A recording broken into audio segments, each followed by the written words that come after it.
오늘 읽은 말씀 중심으로 시민권이라는 제목으로 함께 말씀 나누도록 하겠습니다. 저는 신혼여행을 다녀왔습니다. 일본으로 다녀왔고 모르던 아내의 모습과 또 새로운 걸 마주할 때 본성이 잘 드러나잖아요. 그 속에서 저의 급한 성격도 나오기도 했고 이렇게 서로를 깊이 알아가는 좋은 시간을 가졌습니다. 근데 처음 가보는 곳이기도 하고 외국이고 또 일본이니까 영어도 이렇게 잘 하지 못하거든요. 그러니까 엄청 헤매고 막 말도 안 통하니까 답답하고 당황스러운 순간들이 꽤 많이 있습니다. 근데 그 속에서 어떻게든 살아보려고 막 손짓으로 표현하고 또 애처로운 눈빛을 주변에 보내면서 한국인 없나 도와주세요 이런 눈빛도 보내고 멋쩍은 웃음을 짓고 틀린 길을 계속 반복해서 돌아다니면서 언어도 생김새도 또 문화도 다른 그곳에서 한 쌍의 이방인 커플로 허둥지둥 살다가 돌아왔습니다. 그런데 그런 위기와 좀 불편한 순간들이 저를 막 주눅들게 하지는 않았습니다. 왜냐하면 거기는 제 나라가 아니었기 때문입니다. 5일만 지나면 이제 한국에 와서 나 말도 잘하고 문화도 알고 설명서도 읽을 수 있고 지하철도 잘 탈 수 있다. 그래서 그곳에 나서의 낯선 어떤 일들이 많이 어렵지 않았고 또 그렇게 마주했을 때 제 어떤 감정이나 심리가 긴급하거나 불안하지 않았습니다. 왜냐하면 같은 처지에서 함께 헤매고 있었던 저의 아내가 있었기 때문입니다.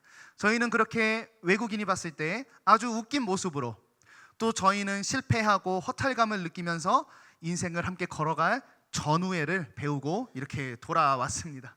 여러분, 그리스도인의 인생을 나그네의 삶이라고 성경에서 이야기합니다. 왜냐하면 하나님 나라 백성의 신분을 갖고 있지만 이 땅에서 살고 있기 때문입니다. 그래서 성경은 이 전체적으로 걸쳐서 어떤 부분을 설명하고 있냐면 환난이 있을 것이다. 왜냐하면 외국에서 다른 질서와 다른 문화와 다른 법으로 살아가기 때문에 마찰이 있을 수밖에 없고 때로는 갈등이 있을 수밖에 없다라고 성경에서 저희에게 우리 그리스도인의 삶을 미리 예측해 주십니다. 여러분, 우리는 그리스도인입니다. 예수 그리스도의 십자가의 은혜로 신분이 바뀌어 버린 존재죠. 그래서 거듭났다고 해요. 다시 태어난 거죠. 옛날에 죄에 속해서 죄의 지배 아래 있었던 모습에 대해서는 예수님의 십자가의 죽음과 함께 죽고 부활하신 예수님과 새로운 인생을 경영하는 시작이 바로 그리스도인의 삶입니다. 그래서 이 은혜에 너무 감격해서 찬양하고 예배하고 높이려 온 것이 오늘 이 자리에 있는 우리의 모습입니다. 그래서 여러분, 그리스도인들은 세상에는 없는 교회 안에서의 우리만 느끼는 기쁨을 느끼게 됩니다. 노래하면서 웁니다. 보이지 않는 사람한테 소원을 이야기합니다. 또 공동체 속에서 서로를 사랑하는 공동체를 마주하면서 세상엔 없는 기쁨을 누리게 됩니다. 그런데 이렇게 좋은 믿음에 서 있는 우리일지라도 굉장히 어려운 곳이 한 군데 있습니다. 그것은 바로 삶의 자리입니다. 여러분, 한번 옆을 바라보세요. 왜 삶의 자리가 어려운지가 알 수가 있습니다. 왜냐하면 이렇게 많은 그리스도인들이 있는데 삶에만 가면 보이지가 않기 때문입니다. 또 더 중요한 이유가 있는데요. 그 적은 그리스도인들 중에서도 삶에서 정말 그리스도인답게 사는 사람들이 많지 않기 때문입니다. 한마디로 이 땅에서 외국인처럼 살아가는 그리스도인이 많지가 않지요. 오늘 본문의 상황과 조금 유사한데요. 본문의 이 그리스도인들은 이제 세상과 다른 질서로 구별된 삶을 살아가고 있었습니다. 그러니까 삶에서 힘든 여정을 걸어나가고 있었는데 함께 같이 걸어가야 할 한 믿음과 한 교회 안에 있는 동료들이 다른 믿음을 가진 무리들이 있었죠.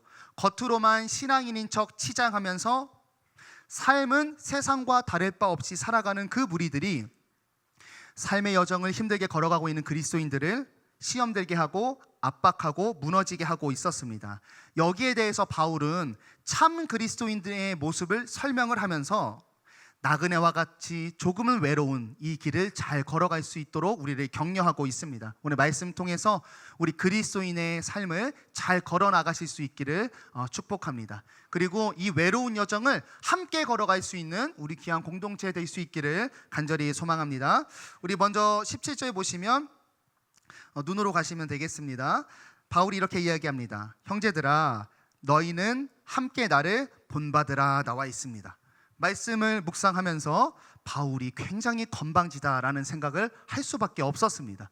본인도 인간이고 옛날에 예수 믿는 자 박해하던 그 바울이 자신을 본받으라고 한다니, 원래 같으면 예수를 본받으라고 말해야 할 바울이었을 텐데 왜 이렇게 자신을 본받으라라고 이야기했을까? 묵상하고 내용을 살펴보니 이런 의미에서 바울은 자기를 본받으라고 했었더라고요. 지금 상황이 아까 이야기했듯이 빌립보 교회의 그리스도인들의 신앙을 어렵게 하는 무리가 있었습니다. 우리 3장 읽진 않았지만 앞쪽에 나오면 어떤 사람들이냐면 겉으로 드러나는 외적인 의식을 강요하는 율법주의자들 때문에 그리스도인들이 힘들었습니다. 이들은 유대인으로 태어났기 때문에 몸에 남아있는 흔적, 할례를 자랑하며 내가 바로 하나님 나라 백성이다라는 확신을 갖고 하나님의 나라 백성이니까 이제 삶은 탐욕스럽게 살아가는 그런 무리들이었습니다. 그런데 이제 이슈가 생기는 거죠. 빌립보에 이제 이방인이잖아요.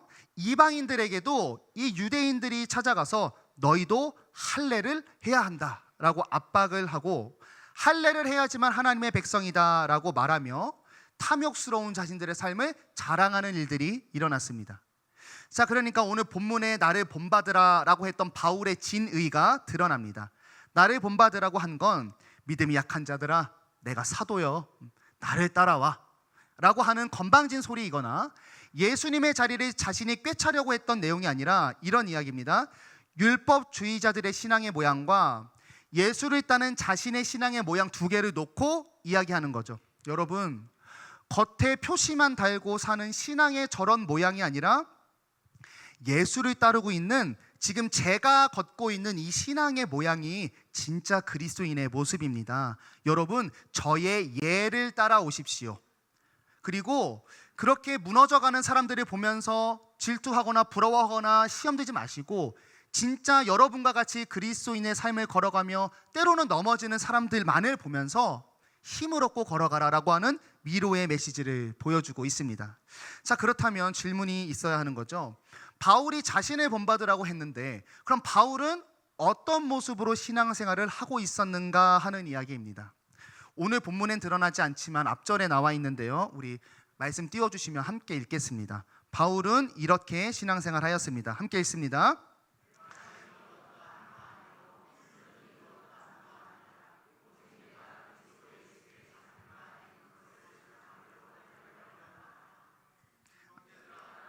아직 여기지 아니하고 오직 한 일, 즉 뒤에 있는 것은 잊어버리고 앞에 있는 것을 잡으려고 표대를 향하여 그리스도 예수 안에서 하나님이 위에서 부르신 부름의 상을 위하여 달려가노라. 아멘.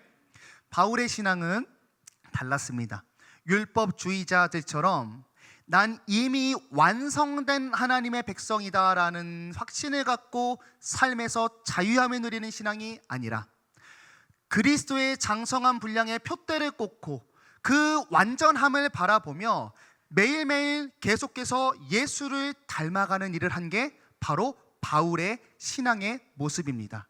왜 이 모습을 계속 여기서 강요하고 이야기하냐면 18절인데요. 여러 사람들이 그리스도의 십자가의 원수로 행하느니라. 그러니까 자신이 백성이다, 성도다 말하는 사람 중에서도 예수 그리스도의 십자가의 도에 반하는 자들이 많았기 때문에 바울은 자신의 신앙을 예시로 들면서 이 길을 따르라고 하고 있습니다.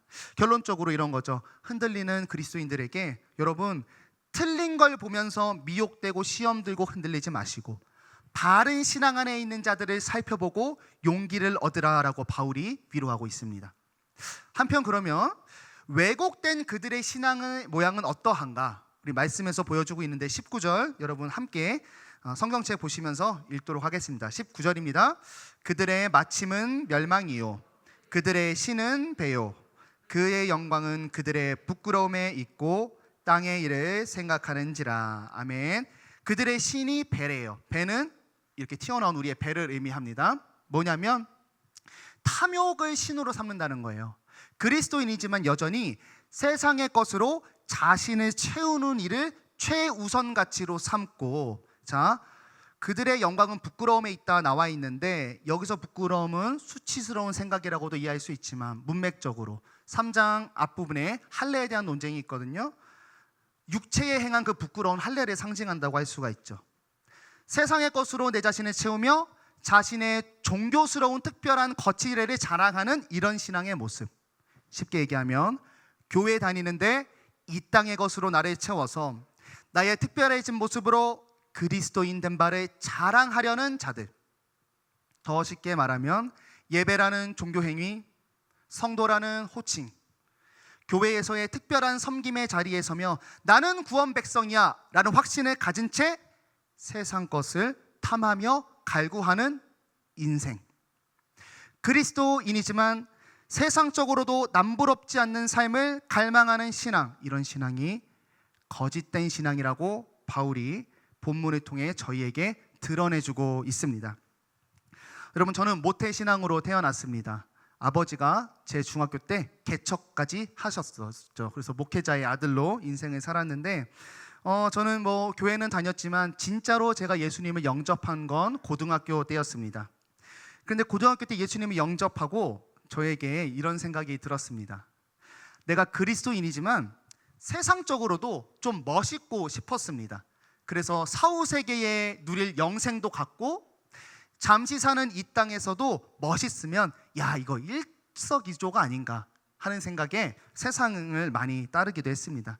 왜냐하면 또 이런 일이 있었어요. 학교에 가보면 교회 다니는 애들이 대부분 좀 없어 보였어요. 외모도 후줄근하고 유행도 안 따라가고 인기도 없고 유행어도 모르고, 주말엔 또 어떻습니까? 교회에서 살고 노래방 안 가지, PC방 안 가지, 농담해도 못 알아듣고 항상 후줄근하게 입고 다니고 교복은 막 길게 막 축축 늘어져서 입고 다니는 그 모습 너무 싫었습니다.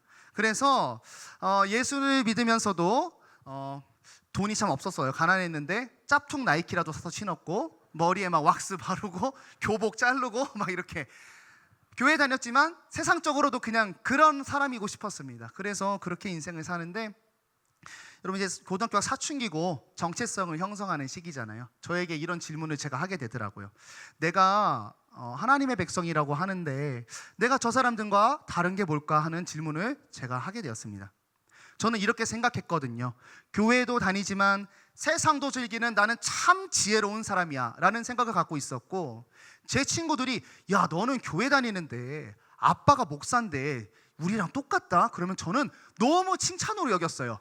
나는 종교에 빠진 광신도가 아니라 영생도 얻으면서 세상을 지혜롭게 경영하는 난 참 멋있는 사람이다, 이렇게 자랑하고 다녔는데, 그런 신앙생활을 점점 하다 보니까 내가 저들보다는 나은가 그러면 하는 질문을 갖게 되더라고요. 이렇게 교회에 많은 시간을 할애하고 노력하는데 나는 예수 믿으며 변한 게 있는가?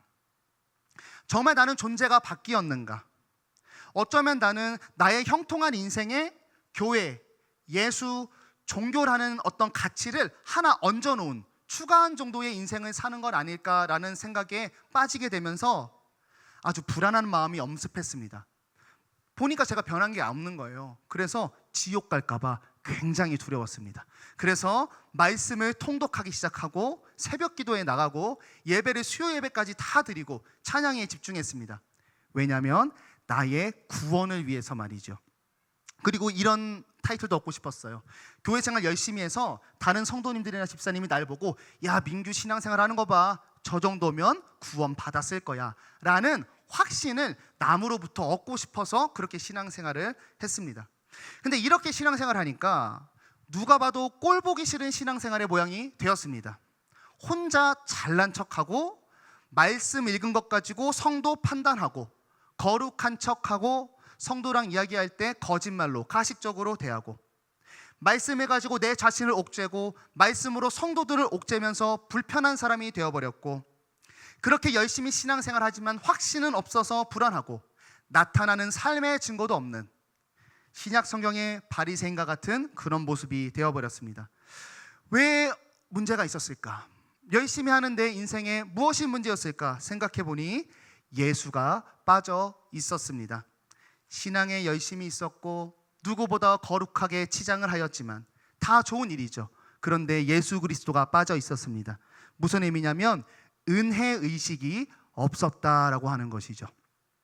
여러분, 신앙의 시작은요, 예수 그리스도의 십자가 은혜에 성령 하나님이 역사하셔서 내가 항복하는 일이죠. 항복해서 지금까지의 나의 삶이 잘못됨을 인정하고 회개, 돌아서서 하나님과 같이 사는 인생이 신앙의 시작이어야 하는데 저의 신앙은 철저히 저로부터 시작하고 있었습니다. 내가 구원받고 싶어서, 나의 불안함을 해결하고 싶어서, 나의 공허함을 채우고 싶어서 신앙생활을 시작했지요. 또 신앙의 목적도 대단히 잘못되어 있었습니다. 여러분, 신앙의 이유와 목적은 하나님을 예수 그리스도의 장성한 분량에 내가 닮아가기 위한 자람이어야 하는 거고, 내 삶의 지경에 하나님 나라를 세워야 하는 게 신앙의 목적이어야 하는데, 저의 신앙의 이유와 목적은 남들의 눈치를 보며 겉모양을 갖춰 확신 없는 불안을 채우기 위한 수단으로 신앙생활을 하고 있었습니다. 그 결과 어떤 신앙인이 되었냐면, 예수님은 사후세계의 보험 들듯이 옆에 모셔두고 나의 겉모습을 세상적으로 채워가며 만족하는 그런 신앙을 갖게 되었습니다. 그러니까 놀라운 일이 일어났습니다. 예배를 참석할수록, 말씀을 알아갈수록, 성경 지식이 쌓일수록, 봉사를 할수록 십자가와 점점 멀어지게 되었습니다. 은혜와 사랑과 겸손과 관용과 멀어지고, 교만과 자기의와 또 판단과 정죄와 날카로워지고 서슬퍼렇게 변해버린 저의 자신을 확인할 수 있게 되었습니다. 저는 제 인생에 예수를 더한 인생이었지 예수로 사는 인생은 아니었던 것이죠. 여러분, 저의 이런 부끄러운 예화를 들으시면서 여러분도 우리 자신을 한번 살펴볼 수 있기를 바랍니다. 여러분, 좀 어떠신가요? 예수를 왜 믿는가? 그리스도인으로서 세상과 내가 무엇이 다른가? 그리스도인으로서 나는 이제 내 미래를 대해서 무엇을 추구하며 사는가? 성경에 나타난 예수 그리스도를 닮은 성품들이 나에게 일어나기 시작했는가? 성경에 나타난 믿음의 선진들의 삶의 모양이 내 삶에 나타나는가? 어떤 모양이죠? 세상에선 거칠고 무너지고 쓰러지나 그 속에 하나님께서 위로하시는 은혜로 또 한 발자국을 걸어가는 그런 인생들이 우리에게 있는가 하는 말이지요. 만약에 우리가 교회를 다니지만 아직도 세상적으로 잘남과 높음과 부러움을 얻는 것이 그리스도인으로 잘 살고 있다라고 증거라고 생각하고 있다면 그것은 그리스도인이 아닙니다. 예수 믿고 높은 자리에 올라가고 돈을 많이 벌고 국회의원이 되어야, 그래야 하나님의 영광을 전할 수 있다라고 생각하는 고지론에 빠져 있다면 우리는 여전히 세속적인 가치관으로 살고 있는 일입니다. 혹은 나는 세상 사람들을 보면서 너 지금 떵떵거리고 살지, 너 지옥 갈 거야. 나는 구원받은 사람이야. 나는 거룩해. 난 그래도 너보다는 영적으로는 깨끗한 사람이야 라면서 특권의식과 정죄를 갖고 세상을 바라보고 있다면, 세상 사람들은 이런 그리스도인들을 이렇게 이야기합니다. 하나님이라는 단어만 있지, 주일날 예배만 참석하지, 우리랑 똑같은 사람이라고 이야기합니다. 혹은요, 세상보다 더한 사람이라고 이야기하지요. 그래서 바울은 지금 자신이 취하고 있는 신앙을 3장 앞부분에서 설명하면서 본받으라, 이 일에 들어오라, 이 길에 여러분도 함께 서십시오 이야기하고 있습니다. 어떤 모양이냐면, 보이는 신앙의 행동으로 완성된 것 마냥 마음대로 사는 게 아니라 인정받을 수 있는 세상의 모든 기준을 다 내려놓고 내 존재가 예수를 닮아가는 일에 매일같이 걸어가는 그 여정. 여러분, 그리스도인의 삶은 예수님께서 내 안에 사시기 시작해서 예수를 닮아가는 놀라운 일들이 시작되는 인생이 그리스도인의 인생입니다. 예수님을 믿고 예수님께 축복받아서 세상에서 인정받고 옳고 세상이 말하는 좋은 인생이 되는 게 그리스도인이 절대 아니라, 세상에서는 볼 수 없는 특별한 존재로 변화되는 일이 일어나는 인생이 그리스도인의 인생입니다. 자, 이렇게 정의하고 나면 우리 마음이 불편하고 불행해집니다. 그것은 왜냐하면 아니 그럼 우리는 세상에서는 이렇게 불행하게 살아야 하냐 라는 생각이 들 수 있는데, 오늘 말씀은 우리에게 세상과 다른 기쁨이 있다고 이어서 이야기해주고 있습니다. 우리 20절을 같이 읽겠습니다. 그러나 우리의 시민권은 하늘에 있는지라 거기로부터 구원하는 자 곧 주 예수 그리스도를 기다리노니. 아멘. 시민권이라는 단어를 바울이 채택을 했는데요, 이것은 당시 로마가 여러 나라들을 식민지 문화로 속국시키는 그 배경 속에서 식민지라는 단어를 사용했습니다. 로마는 나라를 정복하고 그 나라를 완전히 항복시키거나 굴복한 것이 아니라 그들의 어떤 자치권을 나름 인정해 주면서 어떤 작업을 펼쳤냐면 고급진 로마의 생활과 양식과 문화들을 그 나라에 세워가기 시작했습니다. 자, 그러면 그 지배당한 나라의 사람들이 당연히 우리나라를 정복했으니까 로마에게 반감을 갖고 있다가 점점 어떤 마음이 생기냐면 저 아름다운 문화를 갖고 있는 로마인이 되고 싶다라는 마음이 들도록 했습니다. 그래서 그 로마에 헌신하고자 하는 사람들에게 로마 시민권을 부여했습니다. 그래서 자신의 나라를 이방 땅처럼 여기고 로마인의 행동 양식과 풍습과 법률대로 사는 존재들이 되었고, 그들에게는 아주 특별한 특권이 있었는데 바로 로마 시민이 누리던 특권을 가질 수 있게 되었습니다. 그래서 속국이지만서도 그 특권을 얻기 위해서 기쁨으로 로마화에 참여하는 문화가 일어났고, 그렇게 열방을 로마로 물들이는 그런 작업을 진행했었죠. 이러한 시민권이라는 배경 지식을 갖고 오늘 바울이 이야기하죠. 여러분, 우리는요, 그리스도인은 이 땅에 있지만 하늘의 시민권을 가진 자다라고 이야기하는 것입니다. 어떤 존재입니까? 우리는 이 땅에 있지만 세상의 질서를 따르지 않는 거예요. 탐욕의 질서, 승리의 질서, 홀로 서는 질서를 따르지 않고 내 나라, 하나님의 통치, 하나님의 말씀으로 사는 자, 그래서 세상과 다른 하늘나라의 가치를 보여주는 존재가 우리 그리스도인입니다. 그래서 여러분, 우리는 세상에 속해 있지만요, 세상의 지혜와 세상의 인정과 세상의 증명을 필요로 하지 않는 존재입니다. 또 세상에서 환난을 당하지만 하늘의 시민권을 갖고 있다는 그런 프라이드를 갖고 다른 삶을 살아내는 존재가 우리의 모습입니다. 그리고 여러분, 이런 그리스도인들에게는 실제로 특권이 주어집니다. 우리 21절인데 같이 읽어보도록 하겠습니다.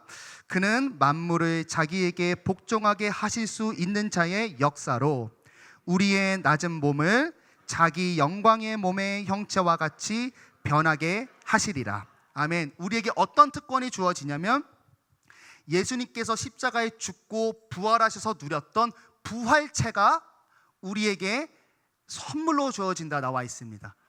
우리가 신앙 고백하죠. 몸이 다시 사는 것과, 여러분, 천국 가는 건 영혼만 떠다니는 인생이 되는 게 아니에요.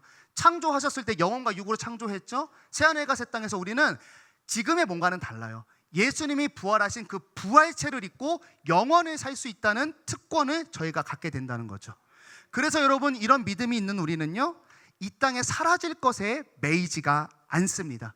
오히려 이 세상에 대해서 여유 있고 담대하고 환난에도 웃어넘길 수 있는 담력이 생기게 됩니다. 왜냐하면 영원을 가진 우리에게 80짜리 인생은 너무 짧은 기간이기 때문이에요. 풀로 누려봐야 100년짜리 쾌락, 100년짜리 명예, 100년짜리 소유는 우리가 가진 영원한 하나님의 나라와 비교했을 때 정말 전혀 가치가 없는 일이죠. 여러분, 세상을 살펴보면 여러 가지 모양으로 인생들을 경영하지만 원리는 똑같습니다. 뭐냐면 무엇을 이루고 소유했든지 간에 80년을 살다가 놓고 가는 게 세상입니다. 여러분, 그래서 세상 사람들이 이해가 되는 거예요. 80밖에 살 수 없는 이 땅에 혈안이 될 수밖에 없는 겁니다. 여유가 있을 수가 없죠. 급하지 않을 수 없죠. 각박하죠. 악착 같고 집착 같고 가져야 하고 세워야 합니다. 왜냐하면 이 땅에서는 죽음밖에 기다릴 것이 없는 존재이기 때문이죠. 그러니까 죽기 전에 다 해봐야 하는 일이죠. 80년 안에 이 세상에 있는 모든 것을 누리고 가장 높아져 봐야 하는 거죠. 안 그럴까요? 여러분, 우리도 만약에 내세가 없고 천국과 지옥이 없다라고 생각한다면 저 같아도 세상에서 모든 거 다 하려고 너무 노력할 것 같아요. 그게 지혜로운 인생이죠. 그게 똑똑한 인생이죠. 그게 진취적으로 사는 긍정적인 사람의 모습일 겁니다.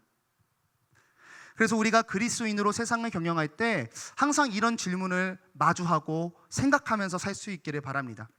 내가 그리스도인인데 계속 세상의 것을 추구하고 하늘의 것과 세상의 것을 비교해서 버리지 못한다라고 한다면 정말 내가 예수를 믿고 있는가 하는 질문입니다.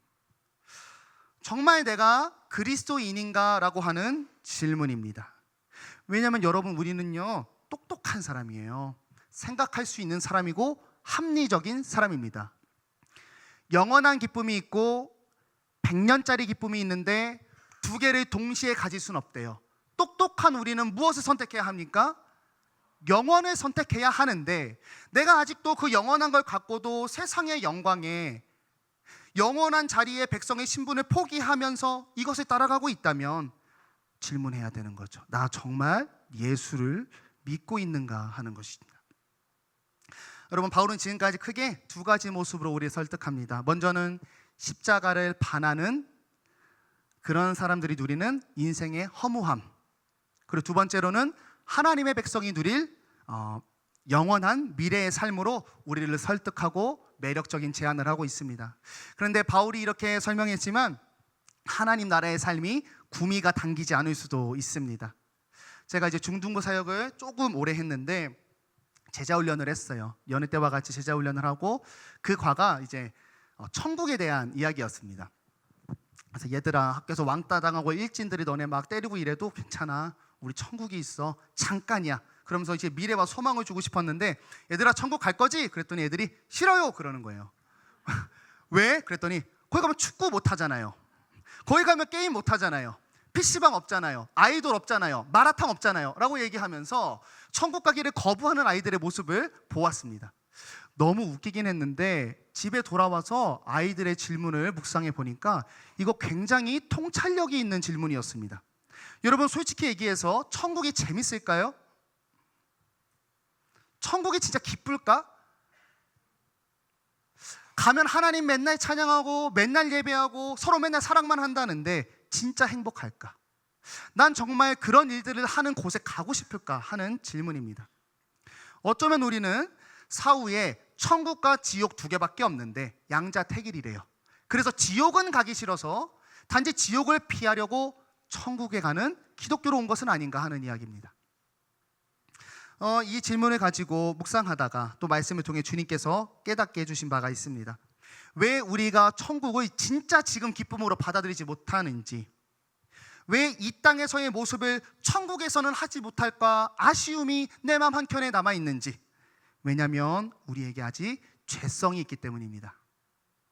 우리가 갈망하고 원하는 것이 죄된 영역의 가치와 혼탁되어 있기 때문이에요. 우리는 천국에서도 만족하고 싶습니다. 천국에서도 누구보다 행복하고 싶습니다. 천국에서도 상급에 따라 상하가 나뉘어지길 원합니다. 천국에서도 하나님한테 내가 더 칭찬받고 싶습니다. 천국에서도 인정받고 싶습니다. 거기엔 어떤 가치가 있는 거죠? 죄된 가치가 들어가 있는 거예요. 근데 우리가 하나님 나라 갈 때는 부활체를 입는다 그랬어요. 완전히 영화로운 몸이 되는 건데 그게 뭐냐면 아까 21절 말했죠. 예수님의 몸과 같은 몸. 여러분, 예수님이 부활체를 입기까지 두 가지 사건이 있었어요. 십자가의 죽음과 부활입니다. 죄를 다 지고 죽으셨어요. 그래서 죄된 욕구가 하나도 없는, 그러나 하나님에 대해서는 사셨습니다. 영적이고 생명에 대한 욕구만 살아있는 그런 몸이다라고, 그런 몸이 우리에게 주어진다라고 하는 거예요. 그러니까 천국이 우리에게 왜 기쁠 수 있냐면, 왜 지금은 아쉽냐면, 지금은 천국에서 죄된 소욕을 원해서 천국이 아쉽게 느껴지지만 우리가 천국에 갈 때는 죄된 소욕이 하나도 없고 의의 소욕만 있는 거예요. 그러면 천국에서 여러분 하고 싶은 거 영원히 하는 인생이 되는 겁니다. 그래서 뭡니까? 천국이 기쁨인 거죠. 근데 이 천국 소망을 지금 누리기가 어렵잖아요. 죄성이 있어서. 그런데 천국을 갈망할 수 있는 방법이 있습니다. 그것은 뭐냐면 우리가 걸어보면 되는 일이죠. 예수를 여러분 닮아가면 닮아갈수록 내가 점점 죄의 영역을 죽여나가고 나의 삶의 시간을 하나님에게 드려보는 시간에 가질수록 여러분 우리의 갈망과 소망이 점점 생명이고 영적인 것을 향해 열린다라고 하는 것을 많이 경험하셨을 겁니다. 우리는 그래서 신앙생활을 하면 할수록 천천히 천국을 더 갈망하게 되는 거예요. 또 무엇입니까? 그런 하늘의 가치로 살아내는 교회 공동체 속에서 세상과 다른 천국을 더듬어 경험하면서 그 나라를 사모하게 되는 것이죠. 그래서 교회 오래 다니시고 나이 많으신 권사님들은 세상에서 담대합니다. 왜 담대하냐면요, 점점 예수를 닮아왔기 때문에 이 땅에 소망을 많이 두지 않으시고 예수를 닮은 갈망이 점점 커져서 이걸 영원히 할 수 있는 게 하늘나라라고, 이 땅의 것이 뭐가 귀한디 라고 하면서 세상에 대해서 담력을 가지시고 담대하게 예수 그리스도의 모습으로 살아내시는 거죠. 사도행전에 나오는 세상이 감당하지 못할 사람들이 되는 것입니다.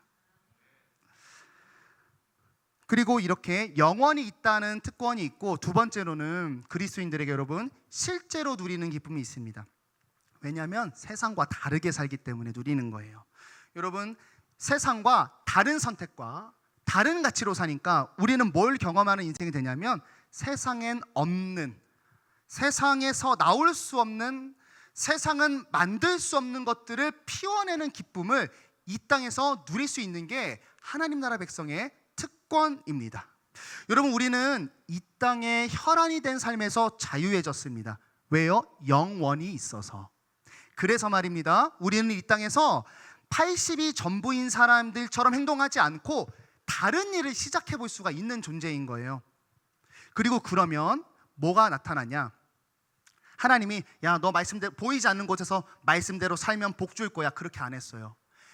인간의 몸을 입고 오신 예수 그리스도께서 보여주셨습니다. 너희가 말씀대로 살면 어떤 일이 일어날지 예수님의 인생으로 보여주셨어요. 예수님의 주변에서 무슨 일이 일어났습니까? 죽은 자가 생명을 얻는 일이 일어났어요. 사회적으로 도태되고 낙오된 자들이 다시 자유함을 얻는 일들이 일어났습니다. 소외되고 죽음, 차별, 억압, 그리고 또 사망의 냄새가 가득했던 나사로의 집에 생명과 기쁨의 환희가 일어났죠. 여러분 우리가 예수님을 닮아 이 땅에서 하나님의 통치로 세상과 다른 선택, 세상과 다른 가치들을 심으면 천국이 내 삶에 나타나는데 모호한 게 아니라 사복음서를 읽으시면 그거 내가 경험하는 거예요. 예수님 보여줬잖아요, 이 땅에서. 그런 일들을 누리는 특권이 우리 그리스도인들에게 있다고 성경이 말씀하고 있습니다. 여러분 우리 말씀을 마치겠습니다. 여러분 우리가 세상과 달리 예수를 닮아가는 이 일에 다름질하는 이유는요, 그리스도인이 되기 위해 하는 게 아닙니다. 여러분 인간의 힘으로 그리스도인이 될 수가 없습니다.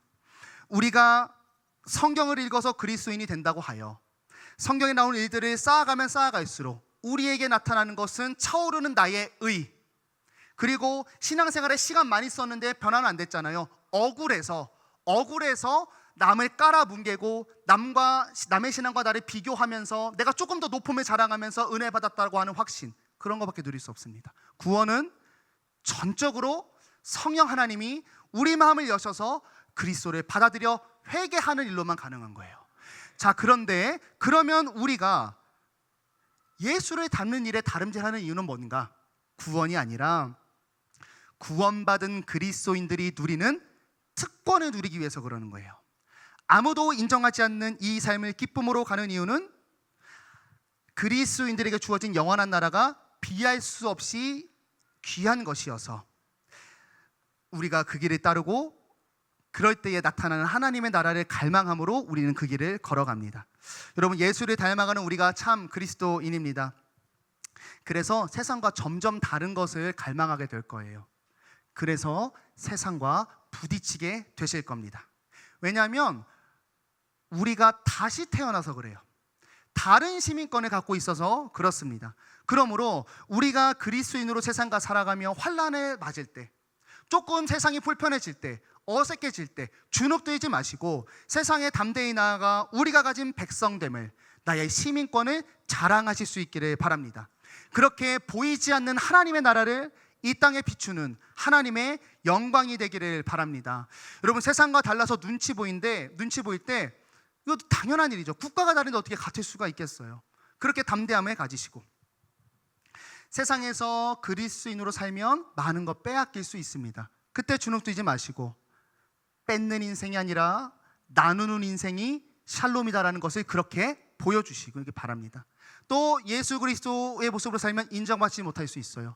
거기에 예수의 모습으로 그들을 섬기면서 이렇게 몸으로 선포하십시오.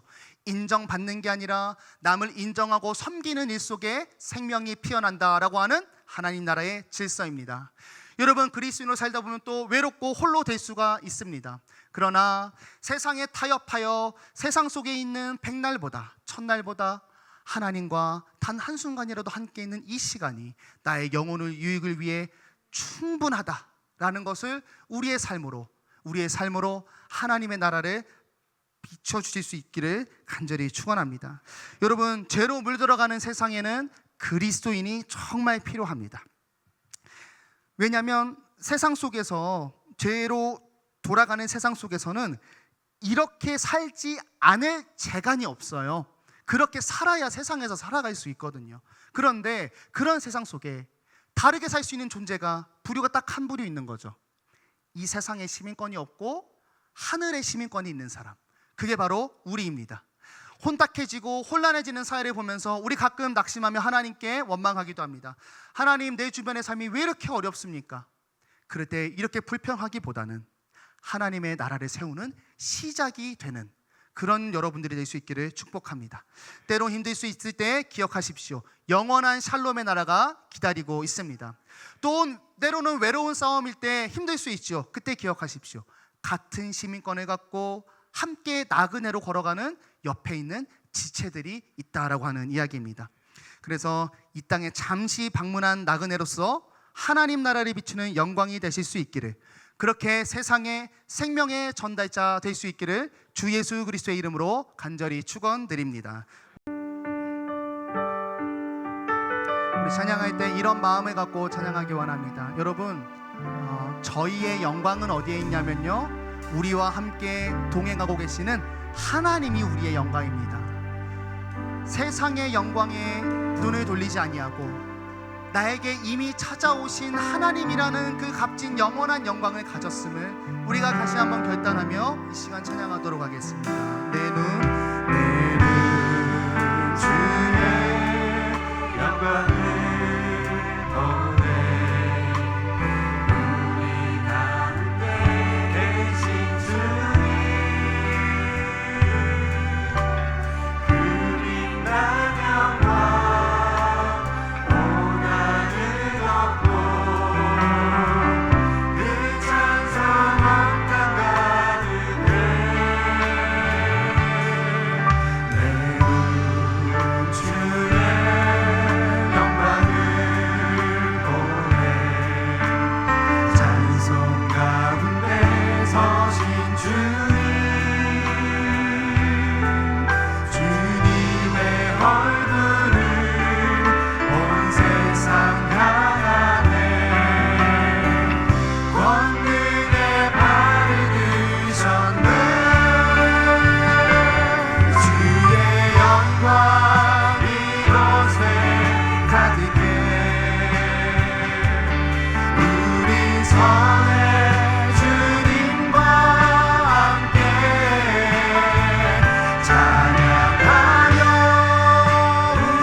말씀을 통해 성령께서 여러분에게 주시는 것으로 기도하시고, 우리 먼저는 회개하며 나아가기를 원합니다.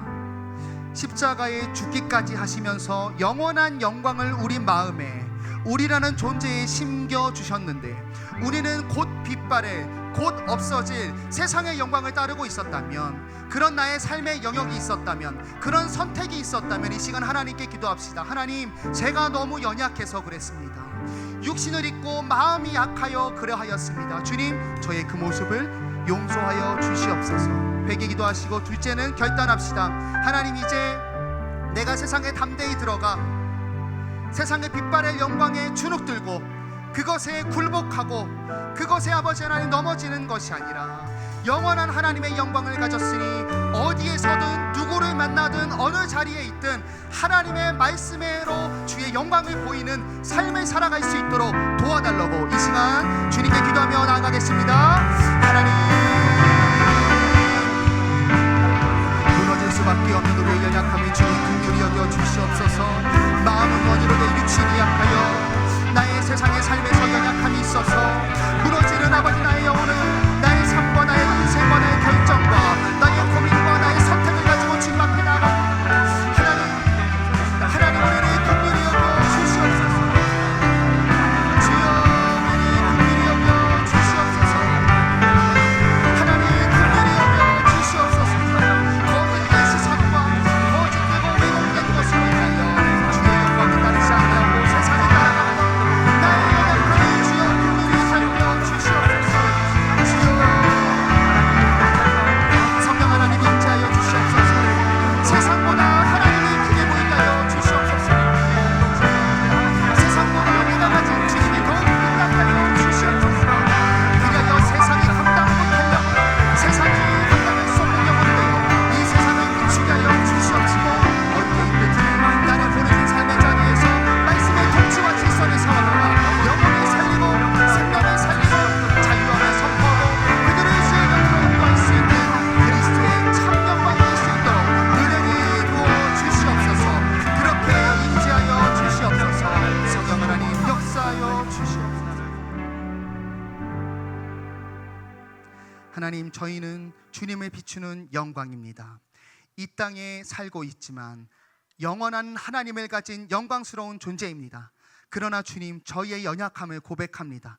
이 땅에 발붙이고 살고 있어서, 세상 사람들과 살붙이며 살고 있어서, 또 이 땅에서 먹고 살기 위해서는 세상에서 살아남아야 하기 때문에 하나님, 세상에 많은 것들과 타협했던 나의 삶의 자리가 있습니다. 영원한 영광을 가졌음에도 세상의 영광에 굴복했던 자리가 있습니다. 저희의 이 약함을 주님께서 긍휼히 여겨 주시옵시고, 하나님의 십자가를 이렇게 빛바라게 만들어 버렸던 저희의 모든 죄를 주님께서 용서하여 주시옵소서. 주님, 영혼을 가진 존재로 살아가고 싶습니다. 성령 하나님께서 저희를 도와주시기를 원합니다. 세상의 높음과 영광과 화려함과 강함보다 영원한 하나님이 더욱더 크게 보이게 하셔서 담대하게 세상을 말씀으로 살아낼 수 있도록 우리의 삶의 일거수일투족에 역사하시고 우리 영혼에 날마다 새로운 성령 충만함을 부어 주시옵소서. 주 예수 그리스도의 이름으로 기도드렸습니다. 아멘. 이제는 우리 주 예수 그리스도의 은혜와 하나님의 신실하시고 포기하지 않으시는 사랑과 성령 하나님의 위로 교통 충만 내주하심의 은혜가 죄된 세상 속에서도 하늘의 시민권을 가진 존재로 세상과 다르게 거룩과 구별됨과 하나님의 영광을 드러내며 살기를 다짐하고 소망하는 우리 귀한 신앙 공동체의 머리머리 위에 이제로부터 영원토록 함께 있을지어다. 아멘.